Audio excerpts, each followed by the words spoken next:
Fast money. Sometimes it could be the work of the devil or an addiction, just like any other hustler on the streets that can't get out of the game. It's eating you alive. Your self-esteem might sink.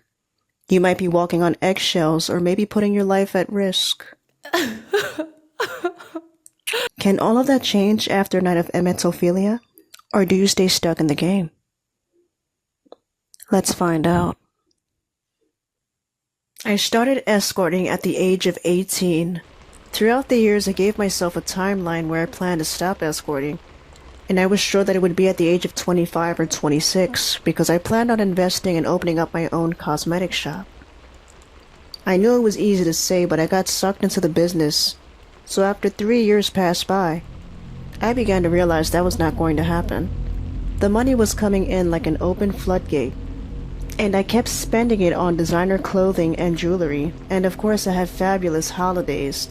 Just like any person affiliated with illegal sources of income, this was definitely hard for me to get out of. The adrenaline rush, the high of it all outweighed all of the negative emotions that I felt afterwards. But one day on a hot, humid night, a terrifying experience changed that all. My client decided to spend an hour at an abandoned cemetery in Plains Township, Pennsylvania. The client would ask me for some of the sickest fetishes that grossed me out, but when I saw a bunch of $100 bills, my eyes would light up. The cemetery he took me to was abandoned, all right. The oldest headstones with bricks thrown around, and it looked like someone broke and trashed the mausoleum. I had no idea what my client was ready to do, but something felt off. He escorted me out of the car like a gentleman. I kindly asked, "What are we doing here?" He replied, "I want you inside of this old crypt, begging to get out." I chuckled because this was a head-scratcher for me.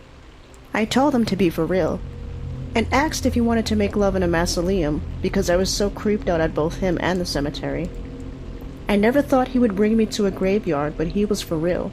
He kept a straight face with broad shoulders and demanded that I do it.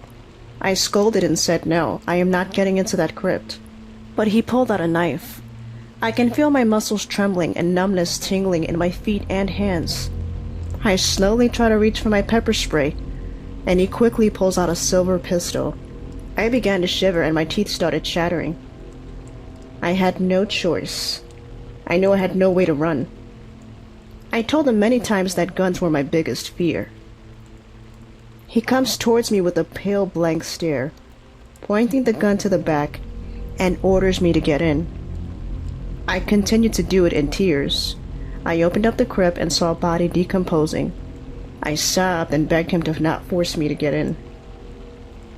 But he grabbed me by the waist and threw me into the crypt. He ordered me to stay there for 5 minutes. I began to puke from the smell of the body and coughed uncontrollably. I started screaming because I wanted out. This unsympathetic asshole became so irritated by my cries and screams, he began to fire a shot. I couldn't believe this was one of his sick fetish games. And while crying and screaming my lungs out, there was a hole I peeped through, and from what I saw, it looked like he was becoming aroused. And it looked like if he were ejaculating. I could hear him moan and grunt. He also said, "I want to hear more screams, sweetheart," but I began sobbing instead, hoping to die because I was so clueless as to what was going on.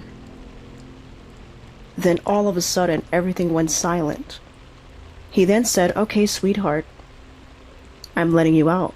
No sympathy at all. He just looked at me while I sobbed and sniffled. "That was good, babe. Here, instead of 300, I'll give you 500. But not even the money stopped my sniffling.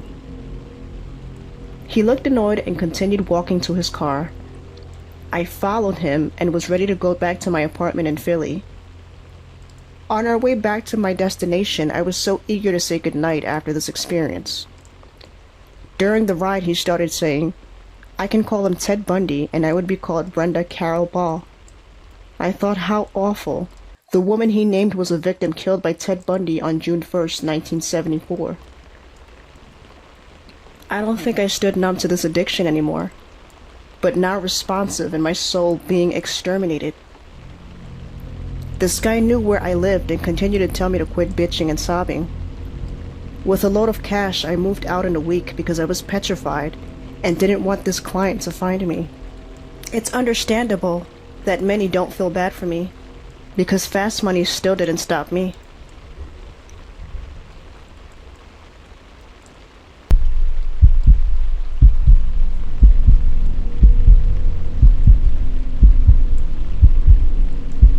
My name is Amy, and I've been escorting for a good 10 years. I started at the age of 22 when I was in university. I'm now 33. I was introduced to escorting by a friend of mine, and when I first started, I was so naive to it all. I actually thought I was going to have dinner with a man, but it was more like a sugar baby role. I don't even know how many people I slept with, but I'd say thousands. The hotels are basically like brothels. Everyone in the game goes there. During the COVID, I discovered something so disturbing. I know I shouldn't be disturbed, but I was. And I kept forgetting lots of pervs had the sickest and weirdest fetishes. Many clients were aroused by catching COVID. If they got it, they loved getting spat on and coughed on, and I tell you more, but it's way too graphic. This one experience that sort of put me in a flight or fight mode was when a client of mine decided to take me to a private room at the ranch and wanted me to mistreat him and call him awful names. I didn't mind, but he expected me to do something so gross, and I refused to do it or even mention it in this story. At that time, I did not have 4 layers of skin to do this, which is what you need in this type of lifestyle. I realized my skin began to peel under the fear of thinking I was not going to survive. Because I changed my mind and refused to do what he wanted, my client decided to instead roleplay. But with what I'm about to tell you, it sure was not roleplay. He ordered me to go against the cracked wall with my legs spread and to not move a muscle. I was clueless and eagerly waiting for what was next. I noticed he took out daggers. I knew he had weird and gross fetishes, but what could he possibly want with daggers? I stepped away quickly, terrified, and asked, "What are those for?" He bum-rushed me and plastered me to the wall, and told me in a menacing manner to not move or he'll end me. I ordered him to knock it off, but he slapped me. I cried through my anger and whimpered while he squeezed my face with a cold stare. He tells me that lately I have not been very submissive and it's been pissing him off. So he told me to stand with my arms spread. I couldn't believe what was happening. Before beginning, he had the nerve to give me a malicious smile and then giggled, while twirling the daggers in his hand. I began to cry uncontrollably. Before you know it, he started dagging towards my direction. I squinted my eyes and yelped because the first dagger went near the left side of my cheek. The second dagger went towards the corner of my right ankle. He grunted while doing it. He definitely wanted the daggers to hit my body. I begged him to please stop, but he ordered me to shut up and to spread my legs. I obeyed and had no choice. The third dagger went in the lower center between my legs. I finally let out a scream for help. I begged him to let me leave. He approached me slowly and pulled out what looked like scotch tape. I tell him with my whimpering, cracked voice to not do anything he's going to regret later. But he just stares for a few seconds. Apparently, we weren't done yet, he ordered. At that point, I realized I've had enough and told him I was done and I didn't care about the money. He said he didn't care either, but the only way we were calling it a night is if we play a quick trivia game. I was clueless. He grabbed me by my hand and dragged me to the balcony. I followed him slowly, trying to flee the scene, but he quickly turned around, making sure I didn't escape. He begins to light up a cigarette. All of a sudden, he tells me we're going to play a game, and if I got the answer right, I was free to leave. I sighed out of frustration, wiping the snot off my nose while he smirked at me. He asked me to guess what was in the glass. I replied whiskey. He said I was only partially correct, then asked me, heaven or hell? I go with heaven, staring at him with a petrified look. The next question was, did you think my wife picked heaven or hell when she passed? I gave him a furrowed look, and my heart began to race. He started asking me why would a miserable, intoxicated person bring themselves to the balcony. I was still clueless because he was the one that was intoxicated, not me, and I kindly had to acknowledge that. He then asked what direction he was standing in. I tell him left, and I'm on the right.